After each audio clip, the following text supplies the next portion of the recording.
दोस्तों साथियों अस्सलाम वालेकुम। कैसे हैं आप हजरात? उम्मीद है आप हजरात सब अपनी जगह पर खैरियत से होंगे। अल्लाह आप हजरात को खुश रखे। तो चलते हैं किस्से की तरफ। जो मक्का मुकरमा में एक बुढ़िया रहती थी, जब हुजूर पाक अलैहिस्सलाम ने दावत देना शुरू की, लोग ईमान में दाखिल होने लगे। लेकिन कुरैश ख़ानदान ने खुद हुजूर पाक सल्लल्लाहु अलैहि वसल्लम के ख़ानदान के लोग और आम मक्का के लोग भी मुखालिफ हो गए, क्योंकि हुजूर पाक सल्लल्लाहु अलैहि वसल्लम की दावत सिर्फ एक अल्लाह को मानने की दावत थी कि एक अल्लाह से होता है और किसी से नहीं होता। तो इस पर वो झूठे खुदाओं वाले मानने वाले लोग जो है हुजूर सल्लल्लाहु अलैहि वसल्लम के मुखालिफ हो गए और चारों तरफ मुखालफत के चर्चे होने लगे। तो ऐसे में हुजूर अलैहि सलाम ने देखा कि एक बुढ़िया है और बुढ़िया ने कुछ सामान बांधा हुआ है कपड़े में, और काफ़ी सारा सामान है जो सर पर उठाकर एक सेहतमंद आदमी ही लेकर जा सकता है। तो वो इंतज़ार कर रही थी कोई आदमी मिल जाए कि मक्का से बाहर किसी किसी गांव में जाना चाहती थी वो। तो हुजूर अलैहि सलाम ने पूछा, ये बुढ़िया तुम कहाँ जाना चाहती हो? सरकार दो आलम सल्लल्लाहु अलैहि वसल्लम उसके जब उसने उनसे पूछा तो बुढ़िया ने ये कहा कि बेटा, तुम भले और शरीफ आदमी मालूम होते हो, मेरा सामान लेकर जाना है, मुझे मक्का से बाहर किसी बस्ती में जाना है। बुढ़िया, क्यों जाना चाहती हो यहाँ से? अम्मा जान, क्यों जाना चाहती हो? आपने इस्लाम ने ये दरियाफ्त फरमाया। तो उस औरत ने कहा कि बेटा, इस मक्का की ईंट से ईंट बजने वाली है।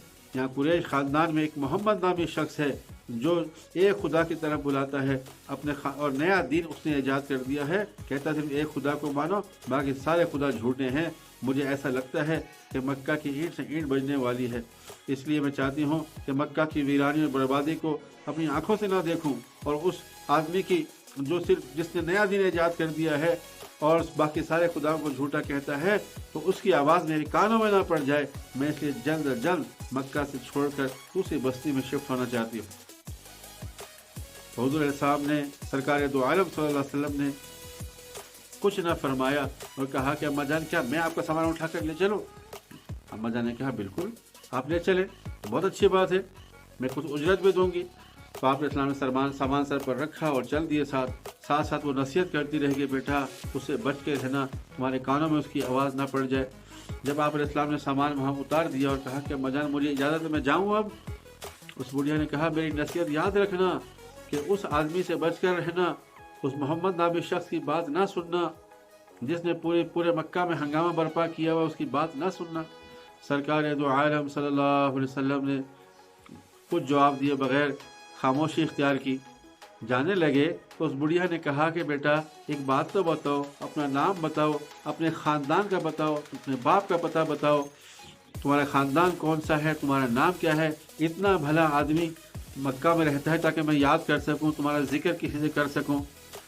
जैसे ही उस बुढ़िया ने ये पूछा तो हुजूर इस्लाम ने इरशाद फरमाया, अम्मा जान, मैं वही आदमी हूँ जिसके बारे में अभी आप कह रही हैं, मुझे बचने के लिए बता रही, मुझे ही मोहम्मद कहते हैं, मेरा नाम ही मोहम्मद है, मैं ही कुरैशी हूँ, मैं ही कुरैश ख़ानदान से मोहम्मद हूँ, मैं ही एक अल्लाह की तरफ बुलाता हूँ और मैं ही ये कहता हूँ एक अल्लाह से होता है, बाकी किसी से नहीं होता है, बाकी जितने भी खुदा हैं वो सब झूठे हैं, मैं ही इसकी दावत लेकर चल रहा हूँ।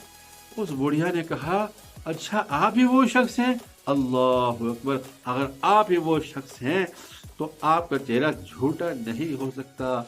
जिस चेहरे को मैं देख रही हूँ, जिस शख्स की मैं बातें सुन रही हूँ, वो शख्स कभी झूठ नहीं बोल सकता। ए मोहम्मद, आपने तो मेरा दिल जीत लिया है, अब मैं वो नहीं, अब मैं बदल चुकी हूँ। बताओ आपकी सफ में खड़े होने के लिए मुझे क्या करना पड़ेगा, कैसे मुझे ईमान लाना पड़ेगा? आप इस्लाम में तरतीब बताई और उस बुढ़िया ने फ़ौरन कलमा पढ़कर ईमान कबूल कर लिया। ये थे मेरे दोस्तों, भाई बुजुर्गों, हुजूर सल्लल्लाहु अलैहि वसल्लम के अखलाक। क्या पूरी दुनिया आज भी उनकी गर्विदा है? पूरी दुनिया में आज भी मानते हैं कि इनसे बेहतर शख्स दुनिया में कोई नहीं आया, इनसे अच्छे अखलाक वाला आदमी दुनिया में पैदा ही नहीं हुआ। अल्लाह हमें आप इस्लाम के अखलाक अमल करने की तौफीक अता।